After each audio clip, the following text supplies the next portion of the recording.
जी news हमेशा देश की एकता और अखंडता की बात करता है। एक जिम्मेदार चैनल होने के नाते हमने हमेशा मजहब को अपना कॉपीराइट मानने वाले मौलानाओं को आईना दिखाने का काम किया है और आज भी हम यही कर रहे हैं। लेकिन हमारा अगला विश्लेषण देश के टुकड़े करने वाली सोच रखने वालों को आज रात चैन से सोने नहीं देगा। इस खबर के केंद्र बिंदु में कश्मीर घाटी है, जहां से हमारे पास आंखें खोल देने वाला एक वीडियो आया है। यह वीडियो हिजबुल मुजाहिदीन के आतंकवादी जाकिर मूसा का है। वही जाकिर मूसा जिसे आतंकवादी बुरहान वानी की मौत के बाद कश्मीर घाटी में हिजबुल का नया कमांडर बनाया गया था।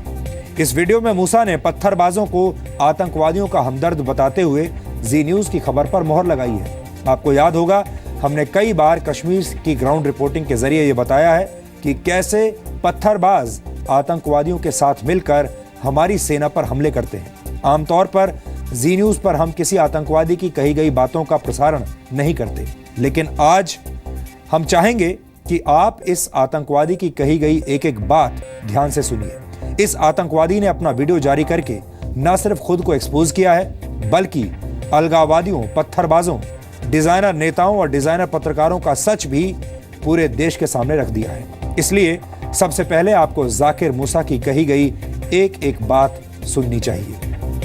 इंशाल्लाह आप देखो हमारी फतह कैसे होगी, इंशाल्लाह इस्लाम का झंडा कैसे लहराएगा हमारे कश्मीर में। और हमारे जो संगबाज भाई है उनसे भी मैं कहना चाहता हूँ कि जब भी वो मुजाहिदीन की हिफाजत के लिए आते हैं, उनका मैं बहुत शुक्र गुजार हूँ कि वो जब भी हम कहीं पे मुजाहिद फंसते हैं तो वो पत्थरों से मुकाबला करने आते हैं फौज का, तो उनके यहाँ बहुत ज़्यादा शुक्रगुजार है। उनको मैं ये कहना चाहता हूँ कि बस उनकी नीयत ये होनी चाहिए कि हम इस्लाम की हिफाजत कर रहे हैं, इस्लाम के मुजाहिद की हिफाजत कर रहे हैं, किसी फर्द की नहीं। अब ये नहीं सोचना कि वहाँ जाकिर मूसा है या यहाँ और कोई अबू जाना है हम उसकी हिफाजत करेंगे, नहीं। ये सोच के करना है कि हम इस्लाम के मुजाहिद की हिफाजत कर रहे हैं, इस्लाम की हिफाजत कर रहे हैं। क्योंकि आप लोगों को खुद भी पता है, हदीस में, कुरान पाक में अल्लाह ताला ने फरमाया कि जो रिबात का अमल है, रिबात का ये सबसे अफजल अमल है। जहाद में रिबात का अमल पहरा देना मुजाहिदों के लिए, या मुजाहिदों की हिफाजत करना बस खाली अल्लाह ताला की रजा के लिए, किसी फर्द की नहीं, बस इस्लाम के मुजाहिद की। हमारे जो नौजवान है वो कई तरीकों से हमारी मदद कर सकते हैं, इस्लाम की मदद कर सकते हैं, मुजाहिदीन की मदद कर सकते हैं। जैसे कि आज का सोशल मीडिया तो सबके पास है, व्हाट्सएप ग्रुप्स है, फेसबुक है, तो अगर कहीं से भी फौज देखे, काफिर को देखे मूवमेंट करते हुए, तो सोशल मीडिया के जरिए हम तक खबर पहुंचा सकते हैं। वो अपनी अपनी लेवल पे हर कोई अपलोड कर सकता है सोशल मीडिया पे कि यहाँ से गए वो काफिर, यहाँ से जा रहे हैं। इससे हमें पहले ही खबर मिलती रहेगी और हम भी इंशाल्लाह कामयाब हो जाएंगे, इंशाल्लाह हमेशा। बाकी तो आप लोगों को पता ही है कि हमारा और कोई मकसद नहीं है। ये इंडिया काफिर तो हमें डराते रहते हैं मौत से, लेकिन हम तो मौत की तमन्ना में ही जिया करते हैं। हमारे दिल में तो बस अल्लाह ताला का खौफ है, ना मौत का खौफ है, ना किसी और का खौफ है, किसी फर्द का खौफ है। हमने तो उसी दिन अपने आप को अल्लाह ताला के सुपर्द कर दिया था जब हम घर से निकले थे। हम तो बस अल्लाह ताला के सिपाही है, अल्लाह ताला के दीन के लिए निकले हैं और हमारा कोई मकसद नहीं है। ना तो हमारे पैसे कमाने का मकसद है, ना और कोई मकसद है। बस अल्लाह ताला की राह में, इस जहाद की राह में अपनी जान कुर्बान करनी है। इंशाल्लाह हम जी के भी कामयाब है और इंशाल्लाह शहीदों के भी कामयाब है। इस आतंकवादी की कही गई बातों को तथ्यों के आधार पर समझाने के लिए अब मैं आपको फ्लैशबैक में लेकर जाना चाहता हूं। आपको याद होगा, पिछले वर्ष जुलाई के महीने में हमने जी न्यूज पर कश्मीर से आजाद रिपोर्टिंग की एक सीरीज आपको दिखाई थी। उस वक्त हमने आपको जानकारी दी थी कि वहाबी विचारधारा कश्मीर में दहशतगर्दी का नया रास्ता बन गई है। एक जमाने में कश्मीर के लोग सूफिज्म के फैन हुआ करते थे, लेकिन अब माहौल में वहाबी जहर को घोलकर सूफिज्म को खत्म किया जा रहा है। ये वही पत्थरबाज हैं जिनकी फंडिंग पाकिस्तान और कश्मीर में बैठे अलगाववादी करते हैं। ये एक तरह की वहाबी विचारधारा है।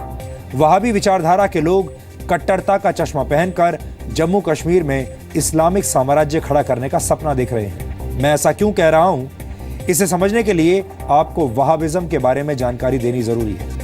18वीं शताब्दी में सऊदी अरब में पैदा हुए मोहम्मद इब्न अब्द अल वहाब को वहाबिज्म का जनक माना जाता है। वहाबिज्म को मानने वालों का कहना है कि शरीयत को समझने और उसका सही ढंग से पालन करने के लिए सीधे कुरान और हदीस का अध्ययन करना चाहिए। इस समूह के बारे में ये बात कुख्यात है कि ये बेहद कट्टरपंथी होते हैं। आपको बता दें कि सऊदी अरब के मौजूदा शासक भी इसी विचारधारा को मानते हैं। कट्टरता और आतंकवाद के बीच की रेखा बहुत महीन होती है और कई बार नासमझ लोग इस रेखा को पार कर जाते हैं, जिसके बाद ये आतंकवाद को सही ठहराने लगते हैं। और यही वजह है कि दुनिया की कई जगहों पर ये कट्टर विचारधारा अपनी सीमाओं को पार करके आतंकवाद का रूप ले चुकी है और कश्मीर घाटी में भी ऐसा ही हो रहा है। दुनिया का सबसे खतरनाक आतंकवादी संगठन ISIS भी वहाबी विचारधारा से प्रेरित है। अल-कायदा का प्रमुख आतंकवादी ओसामा बिन लादेन भी वहाबी विचारधारा का समर्थक था। आज दुनिया के सभी आतंकवादी संगठन कहीं ना कहीं वहाबी विचारधारा से प्रभावित हैं। अल-कायदा, बोको हराम, तालिबान और अल शबाब नामक आतंकवादी संगठन इसके उदाहरण हैं। और यही वजह है कि जुलाई 2013 में यूरोपियन पार्लियामेंट ने वहाबिज्म को दुनिया में आतंकवाद का मुख्य स्रोत माना था। अब आप समझ गए होंगे कि वहाबिज्म कितनी खतरनाक विचारधारा है, लेकिन हमारी रिपोर्ट देखने के बाद आपको पता चलेगा कि वहाबी विचारधारा ने किस तरह जन्नत कहे जाने वाले कश्मीर की आत्मा को जलाने का काम किया है। ये DNA टेस्ट अक्सर कश्मीर का 2 दिवसीय रिपोर्टिंग टूर करने वाले डिजाइनर पत्रकारों, बुद्धिजीवियों, नेता टाइप छात्रों और राजनीति के खिलाड़ियों को शर्मिंदा कर देगा।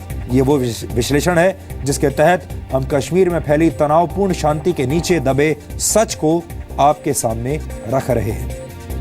पाकिस्तान से रिश्ते के, पाकिस्तान से रिश्ते के, पाकिस्तान से रिश्ते के।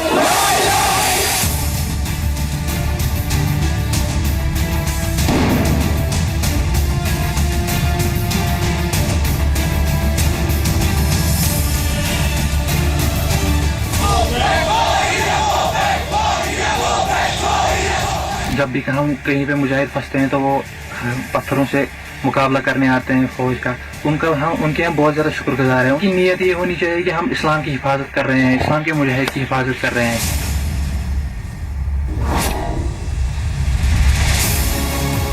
ये जाकिर मूसा है, कश्मीर घाटी में हिजबुल मुजाहिदीन का वो आतंकवादी जिसने घाटी में नफरत की आग फैलाने की जरूरत की।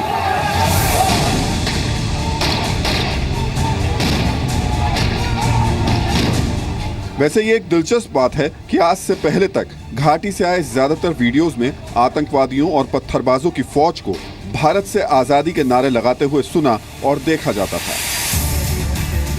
लेकिन जाकिर मूसा के नए वीडियो से जो एक सबसे जरूरी बात समझ में आ रही है वो ये है कि घाटी में हिंसा और नफरत के अलावा घाटी का इस्लामीकरण करने की खतरनाक योजना है। बस उनकी नीयत ये होनी चाहिए कि हम इस्लाम की हिफाजत कर रहे हैं, इस्लाम के मुजाहिद की हिफाजत कर रहे हैं, किसी फर्क की नहीं। अब ये नहीं सोचना कि वहाँ जाकिर मूसा है या यहाँ और कोई अबू दुजान है, हम उसकी हिफाजत करेंगे। नहीं, ये सोच के करना है कि हम इस्लाम के मुजाहिद की हिफाजत कर रहे हैं, इस्लाम की हिफाजत कर रहे हैं। क्योंकि आप लोगों को खुद भी पता है, हदीस में, कुरान पाक में अल्लाह ताला ने फरमाया कि जो रिबात का अमल है, रिबात का ये सबसे अफजल अमल है। जहाद में रिबात का अमल मतलब पहरा देना मुजाहिदों के लिए, या मतलब मुजाहिदों की हिफाजत करना, बस खाली अल्लाह ताला की रजा के लिए, किसी फर्क की नहीं, बस इस्लाम के मुजाहिद की। जाकिर मूसा की सोच बिल्कुल वैसी ही है जैसी आतंकवादी संगठन ISIS की है, क्योंकि वो वहाबी विचारधारा से प्रेरित है। वही वहाबी विचारधारा जिसमें धर्म के नाम का गलत इस्तेमाल करके इंसान और इंसानियत की हत्या की जाती है। जान देने को तैयार हो, लेने को भी।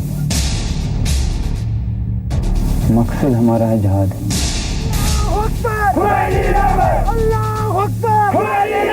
हम लेंगे दुश्मन की जान। दुश्मन कौन? दुश्मन है हमारी इंडियन आर्मी। दुश्मन इंडिया, दुश्मन है हमारे सामने। इस्लामी इनकलाब। किसके खिलाफ? इंडियन गवर्नमेंट के खिलाफ। हिंदुस्तानियों पे आप गोली चलाएंगे? हाँ। घाटी की सूफी सोच में वहाबिज्म का जहर घोलने की साजिश आज से नहीं चल रही, बल्कि वर्षों पुरानी है, जिसका विश्लेषण DNA में हम पहले ही कर चुके हैं। एक अनुमान के मुताबिक पिछले 20 वर्षों में कश्मीर घाटी में कम से कम 17,000 करोड़ रुपए अवैध तरीके से भेजे गए हैं और इस पैसे के दम पर 5,000 से ज्यादा मस्जिदें तैयार की गई हैं। ये एक नए तरह का प्लान है जिसमें पैसे के दम पर घाटी में बड़े पैमाने पर जमीन खरीदी जा रही है और जमीन पर कब्जा करके धर्म स्थलों पर नियंत्रण करने की कोशिशें हो रही है। जी न्यूज पर आपने उन पत्थरबाजों की जुबान से भी वो कड़वा सच सुना था जिसमें इस बात की पुष्टि हो गई थी कि वो किस एजेंडे के तहत कश्मीर की सूफी सोच में वहाबी विचारधारा का जहर घोल रहे हैं। आज बुरहान हमारा गया, इस पे सब निकल गए वहाँ पे जनाजे पे उधर। बुरहान कश्मीर का ही था ना, हमारा पड़ोसी था, त्राल का था वो, त्राल का वो मुजाहिद था। मुजाहिद क्या होते हैं? वो तो उन्हीं को पता है जो उनके साथ जाते हैं सर। फिर भी मतलब क्या होता है? वो लड़ता है दीन के लिए। किसके लिए? दीन के लिए। दीन वो मतलब? बोलता है ये शराब वराब बंद करो, वो तो ये कहता था कि पाकिस्तान की तरफ चलो, पाकिस्तान प्रेमी था। मैंने नहीं सुना सर। वो तो पाकिस्तानी था, उसको तो पाकिस्तान से प्यार था। मैं अपने काम से काम रखता हूँ। कितनी उम्र होगी आपकी? मेरी 22 साल का ये लड़का है और इससे छोटे छोटे लड़के 15 साल के और 11 साल के लड़के पत्थर उठा करके घूमते हैं। क्या मानसिकता है, इसको खुद नहीं पता है अभी कि ये क्या बोल रहा है। इसको ये खुद नहीं पता है कि इस्लामी सरकार क्या होती है, ये नहीं पता कि आज़ादी का मतलब क्या है। शराब की बात करके अपनी बात को जस्टिफाई करने की कोशिश कर रहे हैं, बाकी तो और उनको ये इतना भी नहीं मालूम था। और हम दुनिया में ये बताने की कोशिश कर रहे हैं, कुछ चंद लोग ये बताने की कोशिश कर रहे हैं कि देखिए कश्मीर का नौजवान तो आज़ादी चाहता है, ये है उनकी हकीकत आज़ादी की। वैसे इन पत्थरबाजों की सोच सिर्फ यहीं तक सीमित है, ऐसा बिल्कुल नहीं है। घाटी में न जाने कितने ऐसे पत्थरबाज हैं जिनके हाथों में पत्थर तो है लेकिन उन्हें ये नहीं मालूम कि वो इसका इस्तेमाल क्यों कर रहे हैं। सच्चाई तो ये है कि वो आतंकवादियों और अलगाववादियों के हाथ की कठपुतली बन चुके हैं। जम्मू कश्मीर में जो कुछ भी हो रहा है वो सिर्फ एक सोची समझी साजिश है जिसे सीमा पार बैठा पाकिस्तान अपने पालतू आतंकवादियों और अलगाववादियों के जरिए अंजाम दे रहा है। लेकिन जी न्यूज ने कल भी देश को वहाबी विचारधारा वाली सोच से आगाह किया था और आज भी हमने ऐसा ही किया है। ब्यूरो रिपोर्ट, जी मीडिया। हमारे देश के मीडिया के बड़े बड़े पत्रकार कश्मीर से रिपोर्टिंग सिर्फ अवार्ड्स जीतने के लिए करते हैं, इसलिए वो जमीनी हकीकत से हमेशा दूर रहते हैं। लेकिन अब वक्त आ गया है कि कश्मीर से रिपोर्टिंग अवार्ड्स जीतने की बजाय वहां की सच्चाई दिखाने के लिए की जाए, जिससे कश्मीर के हालात को बेहतर बनाया जा सके।